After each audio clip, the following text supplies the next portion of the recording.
우리는 성탄절을 앞둔 연말이라는 시기를 보내고 있습니다. 이때는 대부분 다 수많은 만남들을 계획하고 만남을 이어가죠. 아마도 제가 추측해 보면 여러분들의 캘린더에는 이미 만날 사람들, 약속을 잡은 사람들의 이름들이 많이 이렇게 저장되어 있을 것 같아요. 혹시 여러분들이 약속한 사람들 중에서 여러분들이 이번 연말에 만날 사람들 중에서 가장 만나고 싶은, 그리고 생각만 해도 설레는, 좀 빨리 만나고 싶은 사람이 있습니까? 있어요? 네, 있을 수 있죠. 누군가를 우리는 빨리 만나고 싶고 더 만나고 싶을 겁니다. 자, 근데 여기에서 한번 꽈서 한번 생각해 보죠. 우리도 누군가를 만나고 싶고 그 사람을 먼저 만나고 싶다면 하나님도 그러실 수 있잖아요.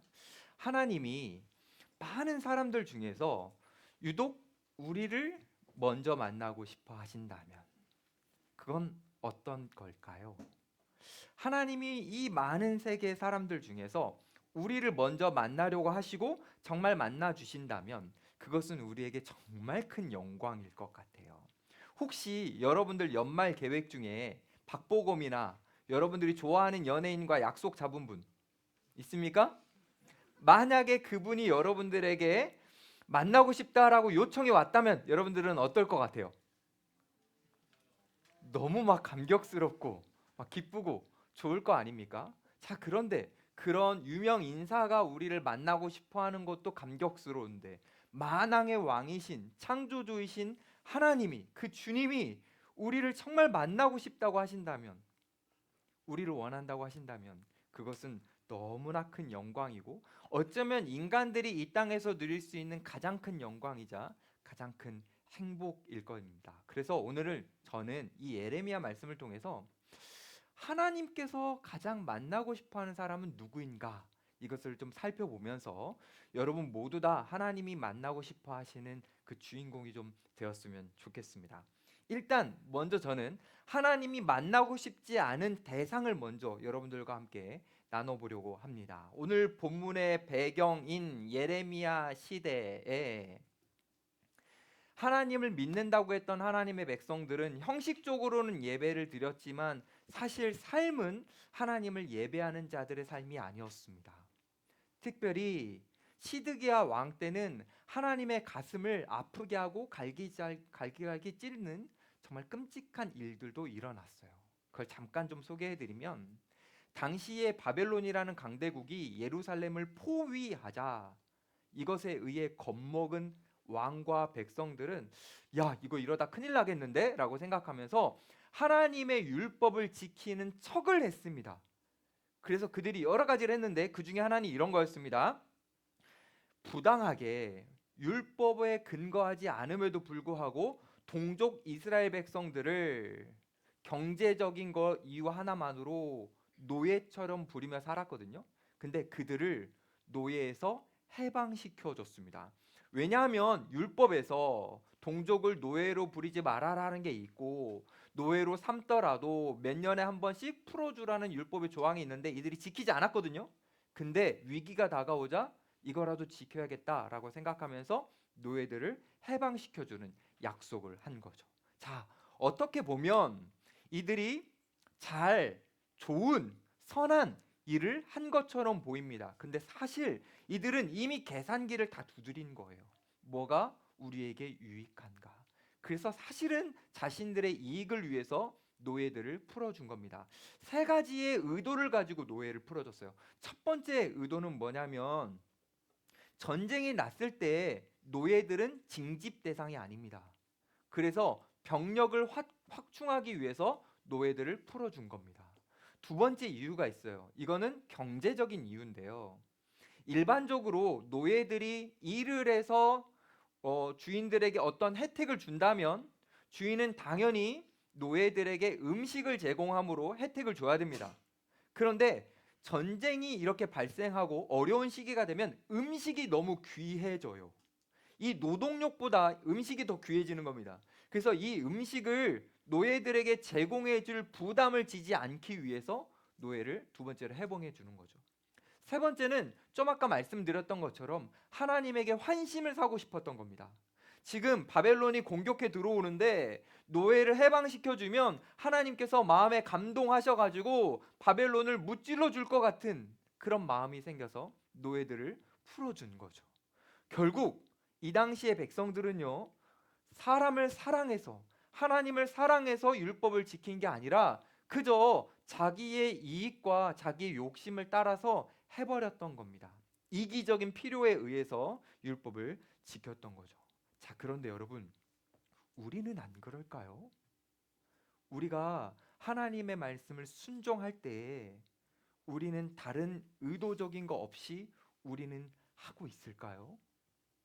우리도 평상시에는 하나님을 붙들려고 하고 하나님을 의지하려고 하지 않다가 뭔가 내 삶의 위기를 만났을 때에, 관계가 꼬이거나 취직 앞에서 어려움을 겪고 있을 때에, 그때 뭔가 이렇게라도 하면 하나님이 들어줄 것 같아서, 이렇게라도 하면 하나님이 내 삶을 보살펴 줄 것 같아서 우리도 하나님의 환심을 사보기 위해서 말씀에 순종할 때는 없을까요? 이렇게 우리가 만약에 하고 있다면 이거는 이 당시의 이스라엘 백성들처럼 우리 개인의 유익과 이익을 위해서 하나님을 이용하려고 하는, 다시 말해서 이건 정말 순종이 아니라 영적인 비즈니스다라고 말할 수 있는 겁니다. 이스라엘 백성들, 하나님 앞에서 비즈니스 하듯이 율법을 지키려고 했죠. 그래서 실제로 이들이 어떻게 하는 줄 아십니까? 바벨론이 어떤 일이 생겨서 군대를 철수하거든요. 그때 이 이스라엘 백성들이 마치 기다렸다는 듯이 약속했던 것을 다 없애버리고 다시 풀려줬던 그 노예들을 다시 노예로 삼게 됩니다. 이게 예레미야 지금 우리가 읽은 본문 전에 나오는 내용이거든요. 이것을 지켜보셨던 하나님은요, 너무나 당황하셨고 너무나 아프셨어요. 하나님은 이스라엘 백성들을 보면서 깊이 실망하셨습니다. 배신감을 느끼셨습니다. 그래서 이스라엘 백성들한테 이렇게 말씀하시는 거예요. 너희들이 나를 배신했으니 나는 이제 너희들을 만나주지 않겠다. 너희들이 나를 만나려고 찾아오는 성전을 무너뜨리겠다 하고 하나님께서 말씀하십니다. 결국 이 메시지를 통해서 하나님이 만나고 싶어 하지 않으시는 사람이 명확해지는 거예요.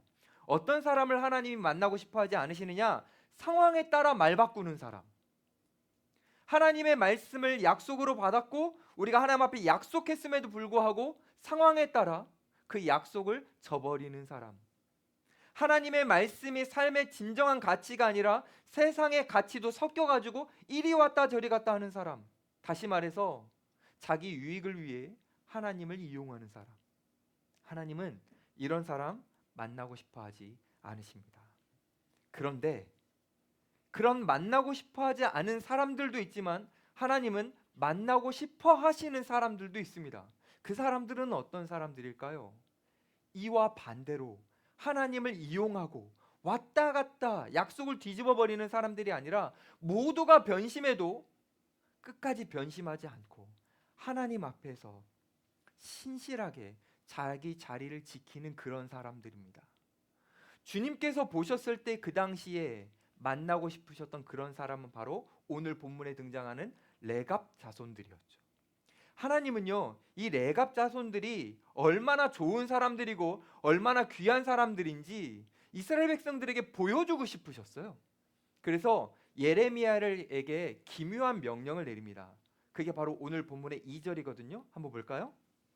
너는 레갑 사람들의 집에 가서 그들에게 말하고 그들을 여호와의 집 한 방으로 데려다가 포도주를 마시게 하라. 이렇게 했습니다. 여러분, 지금 포도주를 그들에게 권하라고 하나님께서 명령하셨죠. 근데 여러분, 이거는 그냥 단순히 술 한 잔 권하는 게 아닙니다. 요 배경과 요 사건을 통해서, 이 현상을 통해서 이스라엘 백성들에게 자, 레갑 자손들이 얼마나 좋은 사람들인지 너희들이 한번 봐라. 하나님이 연출하시는 거죠. 자, 그런데요, 흥미로운 게 있어요.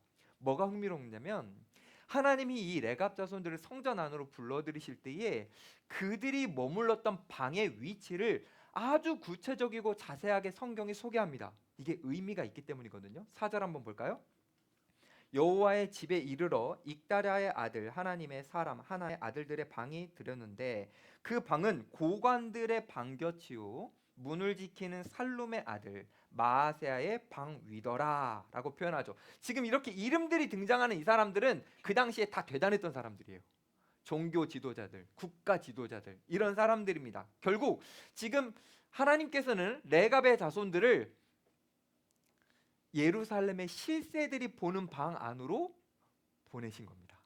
사람들, 리더십들이 다 지켜볼 수 있는 그 방. 그러니까 요즘 우리 시대로 치면 약간 공개적인 청문회 같은 겁니다. 지도자들이 볼 수 있는 그곳으로 레갑 자손들을 불러오셨죠. 자, 근데 이거 레갑 자손들은 지금 무슨 영문인지 모릅니다. 그리고 불러왔기 때문에 그냥 그들은 영문도 모른 채 지금 성전 안에 왔습니다. 왔더니 화려한 옷을 입은 대단해 보이는 리더, 국가의 리더들이 다 자신들을 주목하고 있어요. 자신들을 지켜보고 있었습니다. 그때 이 레갑 자손들은 어떤 감정이 들었을까요? 아, 세상에 아무도 우리를 주목하지 않았는데 이제 우리를 주목하는구나. 막 기뻤을까요? 아니죠. 심상치 않은 분위기를 느꼈겠죠. 왜요? 그 눈빛 속에 날카로움과 이상함들이 느껴졌을 거니까요. 그러니까 이 레갑 자손들은 자신들을 지켜보는 무서운 사람들을 보면서 굉장한 압박감을 받았을 겁니다. 자, 그때 이 압박감을 받고 있었을 그 순간에 그 당시에 최고의 영적 지도자였던 예레미야가 그들을 향해 다가갑니다. 그리고 그들 앞에 잔에다가 술을 가득 채웁니다. 술을 가득 채운 다음에 그들에게 말하는 거예요. 자, 여러분, 이걸 마시세요 라고 하는 거예요. 이 상황을 한 번만 상상해 봅시다. 술을 권하는 사람은 최고의 영적 지도자였던 예레미야, 그리고 그들이 있었던 곳은 성전, 그리고 그들을 지켜보는 사람들은 국가의 리더들. 자, 여러분들이 이 레갑의 자손들이었다면 여러분들은 어떻게 반응했을 것 같습니까? 여러분들이 레갑의 자손이었다면 어떻게 말했을 것 같습니까? 뭐라고 했을 것 같아요? 일단 안 먹기는 쉽지 않아요. 그렇죠? 예레미야가 줬잖아요. 그러면 이렇게를 안 먹던 사람이었어도 약간 야, 이건 마셔야겠는데. 선지자님이 주는 거면 마시는 게 좀 나을 것 같다. 아니면 안 먹는 게 약간 철칙이었어도 이 정도에서는 융통성을 좀 발휘해야 될 것 같다. 분위기 깨면 안 될 것 같다. 딱 한 번이면 어때? 이렇게 생각했을 수도 있어요. 저는 개고기를 안 먹습니다. 근데 예전에 첫 사역지에서 막 전도사 막 긴장 막 이러고 있는데 갑자기 우리 모든 교육자들 불러가지고 담임 목사님 집에 갔는데 개고기를 해주시는 거예요. 근데 제가 거기서 용기를 낼 수가 없었어요. 저는 개고기를 안 먹습니다라고 말할 수 없었어요. 왜요? 그렇게 말했다가 뭔가 잘못될 것 같았어요. 그래서 저는 억지로 먹었습니다. 그냥 일평생 그때 한 번이에요. 그리고 먹고 나서 나중에 후회했습니다. 말할 걸. 근데요, 그 분위기와 압박이요, 생각보다 말할 수가 없겠더라고요. 저는 이렇게 자라오면서 저도 술 안 먹습니다. 대학교에서 선배들이 무섭게 강요했을 때, 군대에서 저를 구타하면서 술 줬을 때, 그때는 저 진짜 말했어요. 저 크리스천이라 술 안 먹습니다. 이건 쉬웠어요, 오히려.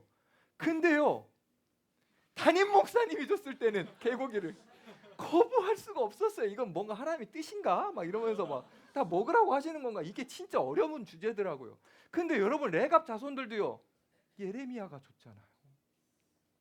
이거 진짜 거부하기가 쉽지가 않았을 것 같아요. 그런데요, 놀랍게도 이 레갑의 자손들은 1초도 망설이지 않았습니다. 예레미야를 향해서 잠깐만요, 우리가 잠시 회의 좀 해보겠습니다, 이렇게도 말하지 않았습니다. 엄청난 압박 속에 있음에도 불구하고요, 지금 지켜보는 눈이 되게 많았음에도 불구하고 단호하게 거절합니다. 우리는 이 술을 마시지 않습니다. 왜냐? 요 술이라는 것은 단순히 한 잔의 음료 같은 게 아니라 그들이 봤을 때는 대세를 따르라는 세상의 압박이자 요 정도는 융통성 있게 따라와라 라고 말하는 종교적인 유혹이었기 때문입니다. 그래서 이들은 거절합니다. 근데 거절하면서 이유를 말해요. 뭐라고 말하냐면 우리의 조상 선조 요나답이 우리에게 술을 먹지 말라고 말했고 우리는 그 명령을 지금 지키고 있습니다. 그래서 우리는 술을 먹지 않습니다 라고 말을 하는 거죠. 저는 이 부분을 보면서 되게 멋있었어요. 아니, 조상이 말한 걸 이렇게까지 지키나? 여러분, 지금 이 조상이 요나답이 얼마나 윗대 사람인지 아십니까? 이 레갑의 자손들 예레미야 때보다 240년 전이에요. 여러분, 240년 전 조상 이름이라도 알아요? 모르잖아요, 우리는. 근데요, 240년이나 된 조상의 명령을 우리는 따르기 때문에 술을 먹지 않겠다고 하면서 그 강력한 시선들을 이겨내고 있는 거죠. 여기서 전 하나가 궁금해져요. 아, 도대체 요나답이라는 사람은 어떤 사람이었을까? 그 사람의 명령을 왜 이들은 지킬까? 그들은 왜 자기 자손들에게 이런 명령을 줬을까? 이게 궁금해지지 않습니까, 여러분? 궁금해지죠? 네, 이 요나답이라는 인물은 정말 특별한 사람입니다. 여러분들이 이제 구약 성경을 읽어보다 보면 알겠지만 이스라엘 백성들이 타락을 점점 해가고 또 회복하고 타락하고 하는데 정말 가장 타락했던 시기가 언제냐면 아합 왕조가 있었던 때입니다. 그때의 인물이거든요, 이 요나답이. 이 사람이 점점 많아지고 있는 바알 숭배를 척결하고자 영적 전쟁을 일으켜가지고 막 하나님을 위해서 싸웠던 사람이 이 요나답입니다. 자, 그런데 이 사람이 그렇게 영적 개혁을 막 일으키고 있을 때 뭘 봤냐면, 우와, 하나님의 백성이라고 했던 사람들이 이거 진짜 다 무너지고 있구나. 성공과 풍요를 약속하는 가나안 문화에 빠져들어 거기에서 하나님의 백성이라는 정체성을 사람들이 다 잃고 있구나라는 것을 느낀 거예요. 그래서 요나답이 그때 결심합니다. 내 자손들만큼은 세상에 물들지 않게 하리라. 내 자손들만큼은 하나님의 백성이라는 정체성을 잃지 않게 하리라 결단하고 자손들에게 명령을 하는 거예요. 어떤 명령이냐면 정말 불편한 명령이에요. 너희들은 포도주를 마시지 마라. 너희들은 이제 집도 소유하지 말아라. 너희들은 가나안 농경 문화가 주는 그 유혹에 빠지지 않기 위해서 아예 농사도 하지 말아라. 너희들은 불편할 수 있지만 그냥 목동처럼 들판에서 양을 치면서 나그네처럼 살아라. 우리는 이 땅에 정착해서 사는 사람들과 같은 존재가 아니라 우리는 하나님의 나라를 향해 가는 정체성을 갖고 있는 사람들이니 이것을 잃지 않기 위해서 너희들은 불편하더라도 감수해라. 요나답은 이런 명령을 자손들에게 내렸고 자손들은 그 명령을 받아들여서 불편한 삶을 이어왔고 결국 예레미야의 권면 앞에서도 술을 먹지 않겠다는 단호함으로 대답했던 겁니다. 사랑하는 여러분, 지금 이 시대를 살고 있는 우리 청년들은 어떻게 살고 있는 것 같습니까? 여러분들은 정체성이 분명히 있습니까? 그 정체성, 하나님의 자녀, 그리스도인이라는 그 정체성을 지키기 위해 때로는 여러분 불편한 것을 선택하십니까? 때로는 포기할 것을 포기하고 계십니까? 정체성이 중요한데 그 정체성보다 내가 이 세상에서 잘 나가고 안정을 꾸리는 것이 더 중요해서 때로는 이 정체성을 포기하고 있지는 않습니까? 사실 우리가 이 땅에서 하나님의 백성으로 살아간다라는 것은 쉬운 주제가 아니에요. 너무너무 어려운 일입니다. 왜냐하면 세상은 우리를 향해 끝도 없이 유혹하고 공격하기 때문입니다. 우리를 향해서, 여러분들 향해서 이건 문화야. 이 정도는 그냥 받아들여. 성공하려면 이 정도는 해줘야 돼. 너 융통성 그렇게 없어서 너 어떻게 회사 다니겠니? 세상은요, 우리를 향해서 계속 유혹하고 공격합니다. 그런 세상 속에서 우리가 살아가려면 때로는 우리는 포기할 것들을 포기할 수 있어야 됩니다. 레갑 자손들이요, 집안 짓고 사는 거 쉬웠겠습니까? 농사 안 짓고 양만 치며 살아는 거 쉬웠겠습니까? 다 도시에 몰려드는데 도시에 못 살고 변두리 같은 데서 그 당시에 천한 직업이라고 말하는 그 양치면서 살아가는 거 쉬웠겠습니까? 쉽지 않죠. 근데요, 그걸 선택했잖아요. 우리도요, 때로는 선택하고 우리는 포기할 수 있어야 됩니다. 저는 우리 청년들에게 지금 막 포기를 강요하고 싶은 생각은 없어요. 그런데요, 때로는 여러분의 삶에 포기하는 순간들이 다가올 거예요. 이런 게 어려울 겁니다. 남들 다 하는 주식, 코인 하지 않으면 뭔가 바보 되는 것 같을 수 있고요. 그리고 다른 사람들이 세상의 방식을 따라가는데 내가 따라가지 않으면 뭔가 내가 도태되는 것 같을 수도 있습니다. 근데 이 세상과 분리되어 세상에서 도태되는 것 같은 것이 우리들에게 생각보다 큰 두려움을 줍니다. 그 두려움 때문에 우리는 때론 포기해야 될 것을 포기하지 않고 타협하기도 하고 우리는 섞은 정체성을 가지고 살아갈 때도 있는 겁니다. 근데 여러분, 제가 여러분들에게 지금 말씀드리고 싶은 건 이런 거예요. 세상에서 도태되는 것은 생각보다 우리에게 큰 두려움은 아닙니다. 진짜 우리에게 두려운 것이란 뭐냐면 하나님의 나라에서 도태되는 겁니다. 세상 사람들과 우리가 멀어지는 게 아니라 주님과 우리가 멀어지는 게 진짜 무서운 겁니다. 얼마 전에 한 목사님이 저한테 그러셨어요. 정말 신실한 분이거든요. 근데 정말 진지한 표정으로 자기가 하나님과 멀어질까 봐 너무 두렵다고. 그러면서 저한테 이렇게 기도 제목을 내셨어요. 자기에게는 자녀 2명이 있는데 이 2명과 천국에서 못 만날까 봐 너무 두렵다고. 얘네가 하나님 믿었으면 좋겠는데 그 자녀도 지금 교회 잘 다닙니다. 근데 그렇게 얘기했어요. 저도요 두렵습니다. 제가요 타락할까 봐요. 제가요 무너질까 봐요. 제가요 저도 모르는 사이에 세상의 정체성이 저의 안에 섞일까 봐요.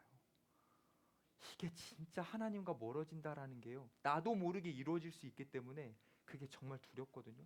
저는 우리 청년들이 이 두려움, 이 건강한 두려움을 좀 가졌으면 좋겠습니다. 물론 제가 이렇게 말한다고 해서 정말 여러분들에게 자 이제 우리 이 강남이라는 이 서울이라는 도시를 떠나서 강원도로 갑시다. 우리 양을 한번 쳐봅시다. 이렇게 말씀드리는 거 아니에요. 극단적으로 여러분들이 이걸 적용하실 필요는 없습니다. 하지만 우리의 마음이 지금 어디에 정착해 있는지는 한번 돌아보자라는 거예요.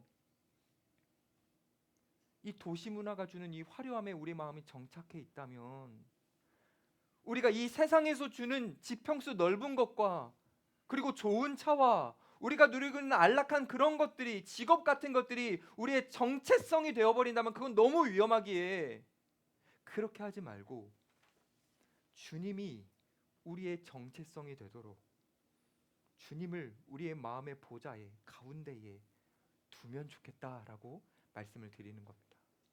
주님을 우리의 중심에 두려고 할 때에 때로 그것을 방해하는 것들이 있다면 그것을 우리가 포기도 할 줄 알고 거부도 할 줄 알고 심지어는 이 레갑의 자손들처럼 미련해 보일 정도로 거룩한 고집을 한번 부려보면서 우리가 이 정체성을 잃지 않기 위해서 몸부림 쳐봤으면 좋겠습니다.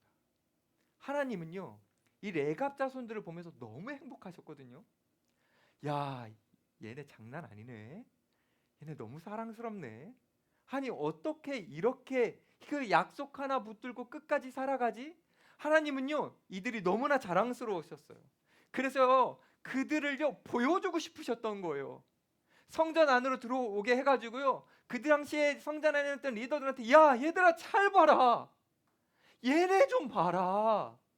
이 레갑 자손들 좀 봐라. 주님은요 그들의 믿음을 전시하셨던 겁니다. 그 전시를 통해서 이스라엘 백성들에게 뼈아픈 질문을 던지는 거예요. 이런 질문입니다. 야, 얘네 레갑 자손들은 240년 전 조상이 했던 그 약속을 지키기 위해서 지금까지도 몸부림치면서 이렇게 살고 있는데 나의 백성이라고 말하는 너희들은 어떻게 살고 있냐?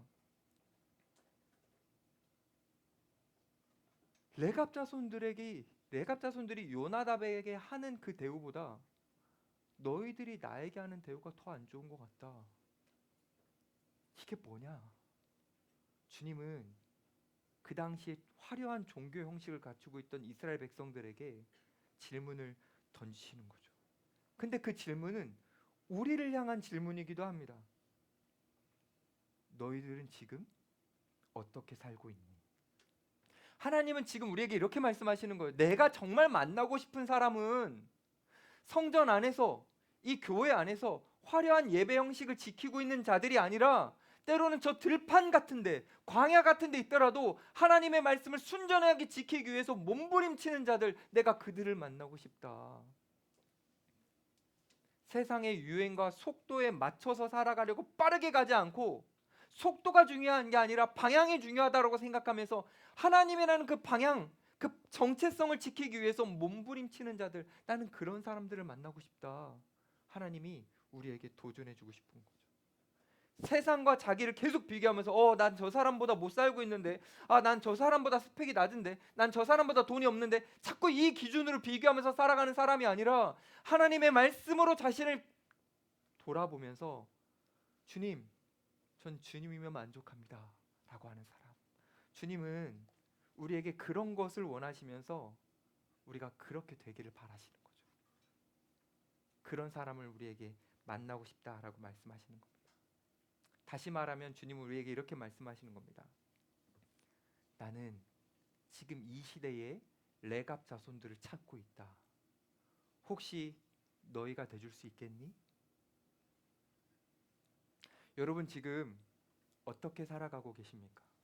전 여러분들을 잘 몰라요. 왜 잘 모른다고 하는 줄 아세요? 저도 그렇고 여러분들도 그렇고 우리는 잘 꾸며내는 사람입니다. 잘 포장하는 사람입니다. 남을 잘 속일 수 있는 사람입니다.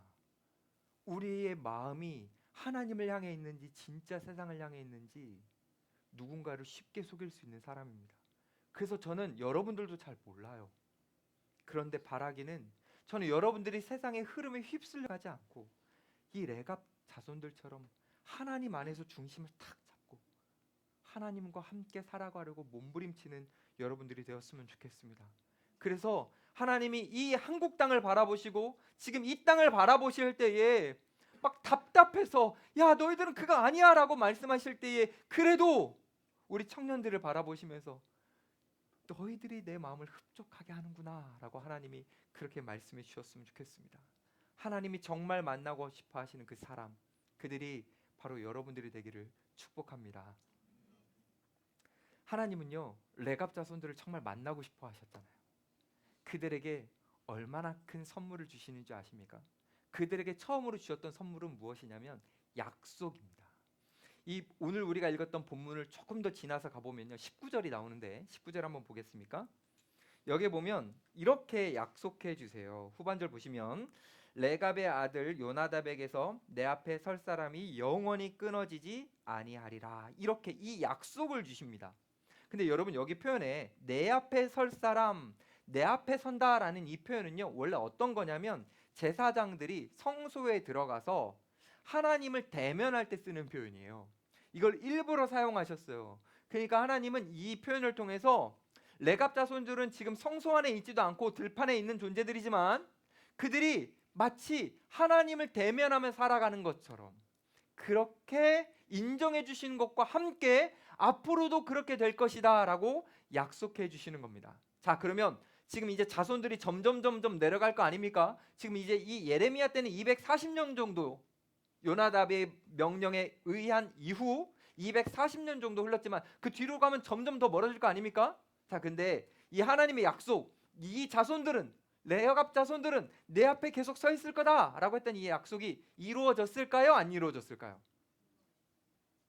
안 이루어졌으면 제가 말하기는 어렵겠죠. 이루어집니다. 신기한 일이 일어나요. 느헤미야를 보면은요. 이스라엘 백성들이 바벨론 포로로 끌려갔다가 다시 돌아오거든요. 돌아와서 성벽 재건을 해요. 근데 그 성벽 재건을 할 때 어느 부분을 누가 맡았는지를 알려줍니다. 근데요 한 부분을 이 레갑의 자손들이 중수했다라고 나와요.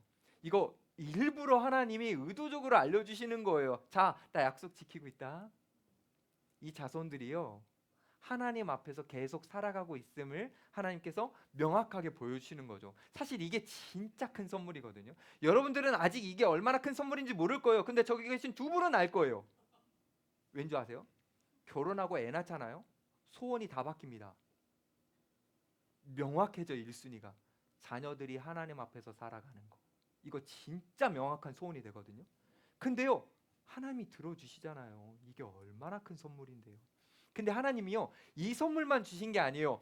이거 말고 어마어마한 선물을 주십니다. 그걸 오늘 나누고 싶었어요.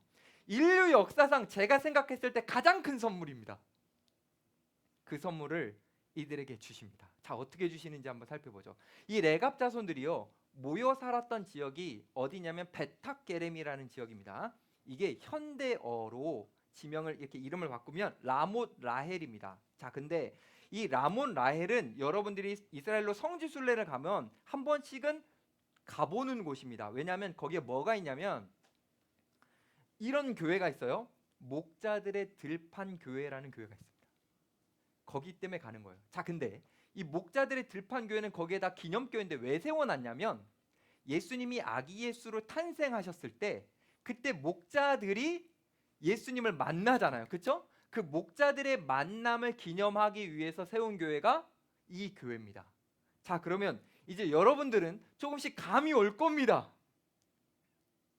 2000년 전 아기 예수님이 이 땅에 오셨을 때에 예수님을 가장 먼저 만났던 그 영광스러운 목자들이 누구였느냐?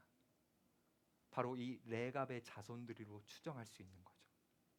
하나님은 이들을 만나고 싶어 하셨거든요. 근데 진짜 만남이라는 선물을 주신 거죠. 정말 왕들, 그 시대를 통틀어서 선지자들 다 메시아 만나고 싶어 했었습니다. 근데 그들은 모르겠어요. 근데 이 레갑의 자손들, 하나님이 이 땅에 오실 때 가장 먼저 만나게 해주시는 그 영광스러운 일을, 그 선물을 이들에게 주셨던 거죠. 얼마나 좋았을까요? 제가 이 상황을 조금 더 여러분들과 나눠보고 싶어요. 목자들은요, 아무것도 몰라요. 예수님이 이 땅에 오시는지, 메시아가 그날 밤 오셨는지 몰라요. 그들은 그냥 어떻게 살아가냐면 똑같아요. 술 안 먹고 집 안 짓고 농사 안 하면서 그냥 밖에서 목동으로서 사는 거예요. 시대가 점점 지나면서 도시 문화가 발전하면요, 이 양치는 목동들은요 점점 더 천한 직업이 됩니다.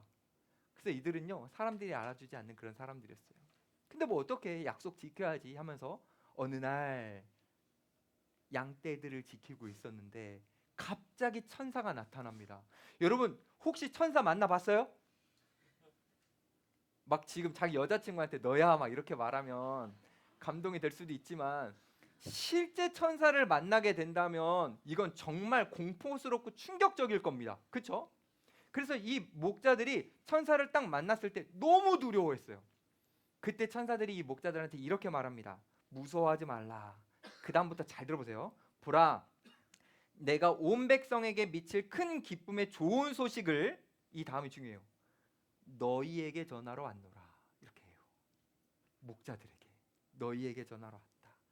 와, 저는 이게 이런 의미로 들려요. 하나님이 레갑의 자손들에게, 야 레갑의 자손들아, 이제 아기 예수가 오는데 이 소식, 이 만남을 너희들에게 제일 먼저 알려주고 싶었어. 너희들이 1등이야.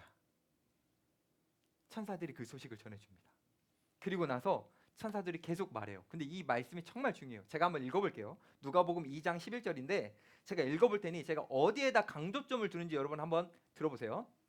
오늘 다윗의 동네에 너희를 위하여 구주가 나셨으니 곧 그리스도 주시니라. 강조점이 어디에 있습니까? 구주가 오셨는데, 예수 그리스도가 이 땅에 오셨는데 천사가 뭐라고 말하냐면 그 양치고 있고 막 옷 더럽고 막 그냥 찌질하고 막 이런 모습을 갖고 있는 그 양떼를 치는 그 목자들 향해서 너희를 위해서 예수님이 오셨어라고 말하는 거죠. 너희 때문에 오셨어. 여러분 이 이야기를 천사를 통해 직접 듣는다면 어땠을까요? 얼마나 감동스러웠을까요? 항상 세상에서 무시당하고 소외되고 따돌림 당하고 내세울 것 없이 만드는 그 세상의 여러 가지 그 가치들 속에서 천사가 와서 너희를 위해 예수가 오셨다라고 말하는 순간 가슴이 벅차 올랐을 것 같습니다. 그리고 정말 그 가슴에 벅찬 감격으로 이 목자들은 달려갑니다. 예수님이 나신 곳으로. 그리고 예수님이 나신 곳을 가서 그 아기 예수님을 만났을 때에 그들이 느꼈을 전율, 행복감, 영광, 이건 우리가 상상하기는 어려울 것 같습니다. 그들은 정말 큰 행복을 느꼈을 겁니다. 근데 왜 큰 행복을 느꼈을 거냐면 전 이렇게 상상이 돼요. 저는 이 목자들이 가가지고 막 울었을 거예요. 막 울면서 하나님 앞에 이렇게 말했을 것 같아요. 하나님, 알고 계셨군요. 세상 사람들이 저희를 몰라줘서 모를 줄 알았습니다. 하나님, 우리가 왜 이렇게 살아가는지 알고 계셨군요. 하나님, 우리가 왜 이렇게 변두리에서 이 고생을 하면서 살아가는지 하나님은 다 지켜보고 계셨군요. 하나님은 진짜 알고 계셨군요. 하나님이 우리를 인정해 주시는군요. 감격의 눈물을 막 흘렸을 거예요. 예수님이 어디에 오셨다고요? 누구를 만나 주셨다고요? 그 당시에 예루살렘, 많은 사람들이 떵떵거리면서 지어놨던 그 집, 궁전 같은 곳 다 지나치셨고요. 들판에서 살아가고 있는 이 목자들을 만나 주시면서 너희를 위해 왔다라고 말씀해 주시는 거죠. 이거는요, 이런 거예요. 야, 난 너희들을 인정해. 난 너희들을 진짜 인정해. 그 여러분, 하나님으로부터 인정을 받았을 때 오는 압도적인 평안을 한번 누려보셨습니까? 세상이 줄 수 없는 압도적인 평안. 하나님이 나를 인정하신다. 그걸 지금 이들이 누리는 거죠. 이거는요, 세상의 성공과 바꿀 수 없습니다. 세상의 사람들이 주는 명예와도 바꿀 수 없습니다. 주님이 나를 인정하신다. 이거는요, 그 무엇과도 바꿀 수는 없는 정말 엄청난 감격입니다. 저는 우리 청년들이 이것들을 누려봤으면 좋겠어요. 우리 청년들을 향해서 주님이 내가 정말 이 시대를 보면서 가장 먼저 만나고 싶었던 존재는 바로 너야 라고 말씀하시는 그 주님의 사랑의 음성을 듣고, 아, 주님이 나를 인정하시는구나, 주님이 정말 나를 사랑하시는구나, 그걸 우리 모든 청년들이 누렸으면 좋겠습니다. 이제 곧 성탄절이죠. 사랑하는 연인과 함께 데이트할 수 있는 좋은 기회이기도 합니다. 그리고 휴일이니까 소중한 친구들과 맛있는 식사를 할 수 있는 좋은 시간이기도 합니다. 그런 거 우리에게 너무 소중하죠. 근데요, 여러분, 올해 성탄절만큼은 한번 다르게 보내시면 어떻겠습니까? 주님, 제가 정말 만나고 싶은 존재는 제 연인이나 제 친구들도이지만 사실 그것보다 주님입니다. 저는 정말 주님을 만나고 싶습니다. 여러분들이 이 마음을 한번 가져줬으면 좋겠어요. 여러분의 마음 중심에 하나님을 모셔드리고 제가 정말 만나고 싶은 분은 주님입니다 라고 고백할 때에 주님은 너무 행복해 하시면서 2000년 전에 목자들을 만나 주셨던 그 주님이 여러분을 향해 다가오시며 여러분들을 만나 주실 겁니다. 사랑하는 여러분, 이 영광스러운 만남을 얻기 위해 주님을 만나고 싶다 생각만 해서는 안 됩니다. 만나고 싶은 삶을 살아가야 됩니다. 이 레갑 자손들처럼요, 때로는 포기하고 때로는 우리는 거룩한 고집을 부리면서 불편한 삶을 선택할 수 있어야 됩니다. 근데 여러분, 그거 아십니까? 우리에게만 주님이 불편한 삶을 선택해라 라고 말씀하시지 않아요. 우리에게 그런 거를 때로는 요구하시는 주님은요, 우리보다 먼저 불편한 삶을 선택하셨습니다. 주님이 이 땅에 오실 때 여러분 다 아시잖아요. 주님은요, 화려한 왕궁 속에서 태어나시지 않았잖아요. 상상해보면 그 짐승의 배설물과 그 짐승의 냄새가 섞인 아주 끔찍한 그 냄새가 가득한 마구간에서 예수님은 태어나셨습니다. 다른 사람들은요, 그래도 좀 깔끔한 요 같은 데서 누여지거든요, 태어났을 때. 근데 만왕의 왕이신 그 예수님께서는요, 비단 이불 위에 누이신 것이 아니라 짐승의 먹이통 위에 누이셨습니다. 짐승의 먹이통은 얼마나 더러웠을까요? 예수님은요, 성인이 되셔서도요, 그 불편함을 계속 선택하십니다. 사람들이요, 예수님을 향해서 왕으로 추대하려고 할 때요, 예수님은 오히려 그들을 등지고 산으로 가십니다. 사람들이요, 예수님을 계속 높이려고 하잖아요. 그럼 예수님은요, 더 낮은 곳으로 가셔서 그 낮은 곳의 가장 끝인 십자가까지 예수님은 걸어가셨습니다. 왜 이 불편한 삶을 선택하셨을까? 우리는 다양한 이유를 설명할 수 있겠지만 그것을 다 함축하면 하나죠. 우리를 사랑하시기 때문에. 낮은 곳에 있는, 더러운 곳에 있는, 사실은 영적으로 보면 너무너무 깜깜한 곳에 있는 그런 우리를 만나주시고, 그런 우리가 영광스러운 하나님을 만나게 하시기 위해서 주님은 불편함을 선택하셨던 겁니다. 그 불편함을 저와 여러분들을 위해서 선택하셨던 그 주님이 저와 여러분들에게 이제 이렇게 말씀하시는 거예요. 내가 너를 원해서, 내가 너를 만나기 위해서 하늘 영광 다 버리고 이 땅에 왔는데 너도 나를 만나고 싶은 그 마음으로 조금 좀 포기 좀 하면 안 되겠니? 불편함을 좀 선택하면 안 되겠니? 주님이 우리에게 말씀하시는 거죠. 주님은 우리가 여러 가지 관심을 가지면서 나 이번 연말에 이 사람도 만나야지, 저 사람도 만나야지, 이렇게 막 스케줄에 막 꽉 채워가면서 적고 있는 우리들에게 주님은 이렇게 말씀하시는 거예요. 근데 있잖아, 나는 너를 만나고 싶어. 연말 바쁜 거 알지만 나와의 만남을 사모해주면 안 되겠니? 나와의 만남을 기다려주면 안 되겠니? 주님 우리에게 말씀하십니다. 세상은 우리 이렇게 놔두지 않아요. 세상은요, 우리에게 계속해서 유혹을 합니다. 세상은요, 융통성 있고, 세상은요, 줄 잘 서고, 이런 연말에도 뭔가 많은 사람들을 만나면서 인맥 같은 걸 이렇게 막 확장시켜 나가는 사람, 그런 사람은 지혜롭다 말해요. 근데 주님은 다 이렇게 말씀하십니다. 주님은 우리 청년들에게 미련할 정도로, 그렇게 보일 정도로 약속을 신실하게 지키는 사람, 세상과 타협하지 않기 위해 불편을 선택하는 사람, 오직 주의 말씀만을 따르기 위해서 거룩한 고집을 부리는 사람, 주님은 그런 사람들을 지혜롭다고 말씀하시며 그 사람 옆에 있고 싶다라고 말씀하십니다. 사랑하는 여러분, 이제 말씀을 마칩니다. 저는 저와 여러분 모두 다 이 연말에 정말 주님을 만났으면 좋겠어요. 그것이 이 성탄이 주는 최고의 선물이 되었으면 좋겠습니다. 이제 며칠 뒤면 세상은 주인공이 빠진 파티들을 막 열어갈 겁니다. 사람들은 그 주인공이 빠진 파티 속에서 그 향락에 취해서 그냥 단순히 즐거움을 누리면서 갈 겁니다. 그때 주님이 얼마나 아파하시겠어요. 마치 이스라엘 백성들이 노예를 풀어줬다가 다시 잡아들였을 때 그 주님의 가슴이 찢어지는 것처럼 우리 같은 그리스도인들이 주인공이 없는 파티를 열어가면서 거기에서 즐거움이 다라고 느끼고 있을 때 주님은 가슴이 아프실 겁니다. 그래서 저와 여러분들만큼은 주인공이 있는 파티를 열었으면 좋겠습니다.